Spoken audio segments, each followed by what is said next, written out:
Hello, my name is Jarrell Hall. I am, God, I guess you can call me a motion capture hybrid. I am both a performer, a technician, a supervisor, a rigger, and also an editor. I do a little bit of everything in the world of motion capture. It started probably all the way back in Oakland, California, at 5 years old. I come from a family of entertainers, doctors, business people, and military. And I kind of had a little bit of mix of that growing up. I started off as a musician and as a dancer and a theater performer. And it later on got into martial arts and stunts and things, but I always had a big love for technology. And by the time I got to college, I realized that I wanted to do more in terms of controlling how I created content and did more things in the industry. And after college, I had actually moved back home and to the Bay Area. I had focused a little bit more on building my own production company, and we had started creating content from there. But then I kind of left Hollywood because the politics just didn't really do it for me. I don't always like having to look a certain way or dress a certain way or sound a certain way. I want to just perform. So I said, I'm going to focus on producing. But then producing got sucked into, I was in Silicon Valley doing a lot of app development and different things like that, and just kind of really focusing a lot on the tech inside. But one of my good friends in the world of motion capture, who was one of the big inspirations for me getting in, his name is Ruben Langdon. We had a breakfast meeting actually at an anime convention. I believe it was called HyperCon back in 2014.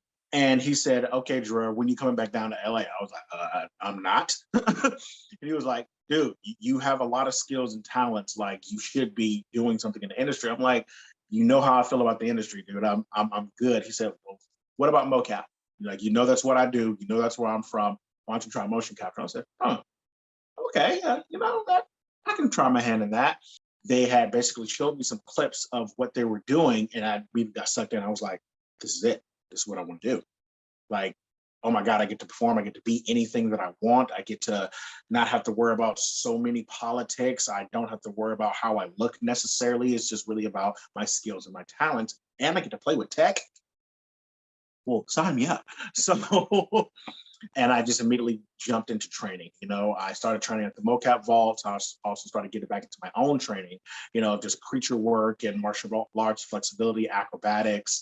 And getting into all of that after training, I almost immediately jumped in. I started working with great companies like Third Floor, MPC, EA, House of Moves, Rouge Mocap, and various places. And almost immediately, I knew that I wanted to be on both sides of the volume. I knew I wanted to both help run the show and then also put on the show, because it just fulfilled both parts of how my mental capacity works. I'm very technical, I'm very logical, I'm very by the numbers when it comes to things, but then I'm also very crazy and weird and creative and just likes to think outside the box. And mocap, with how fast it moves and how things are always changing, it's pretty much a problem solving industry. And as my journey over the last, I would say 6-7 years have come along, I've been able to position myself to really be on both sides of the volume almost full time.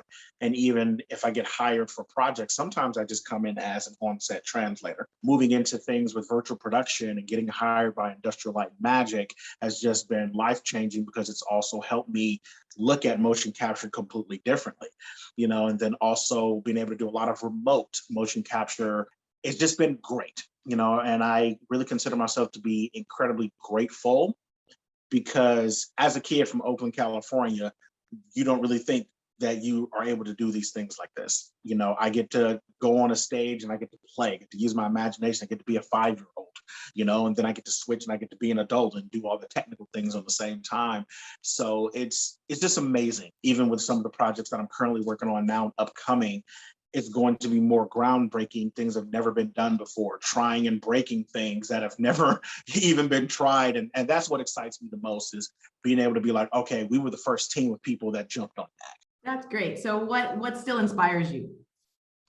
What still inspires me is learning. I'm a person that I don't really rely so much on motivation and inspiration, because there are times where it dies out. You know, I love walking into the room and not being the smartest person in the room, because I just like sucking up knowledge from everybody. I'm like, oh, you know something I don't know. Oh, you could teach me something. Oh, please teach me that. You know, and in our industry, because technology is always changing and moving so fast, I'm always, best way to say this, I'm not necessarily behind, but there's always something else to kind of catch up to. And I'm around people who are always learning. You know, I'm around, you know, awesome ladies and gentlemen that who they've been here even longer than I have. And they're like, man, Jarrell, I'm still learning this stuff too. And this is crazy. I'm still learning. So that's even more exciting, because we all have those aha moments. And I love that about this industry. Keep being stubborn. You know, it is one of the biggest things that I even tell, you know, a lot of the students that I train and a lot of the people that I do motion capture workshops with. I'm like, no matter what you do, people can say all the most inspirational things and learn this, do that, have this, have that. The biggest thing that have kept me going, and the people that I know who are successful who keep going, is just being stubborn, not knowing how to quit. You're going to get down. You're going to get sad. Like I said earlier, I was even down on myself. You know, you're going to run into some things that's going to piss you off. You know, and I never shy away from that. I tell people there are things that are very frustrating about our industries. You know, you're going to hit walls, and sometimes more than once, until you learn that lesson. Being someone of color, you know, in this industry, you know, we still do have certain ceilings, but you have to figure out a way to be stubborn enough to go, all right, cool. I'm either going to climb it, or I'm going to take a sledgehammer and knock it from under. You know, I'm also grateful for those lessons, because they are what helped develop me into the man, the professional, the husband, and the father that I am now. But definitely stubbornness. Well, listen, Jarrell, thank you so much for talking with us. I so appreciate you, and thanks for making the time. And thank you so much for sharing your story. It's so inspirational. Thank you very, very much.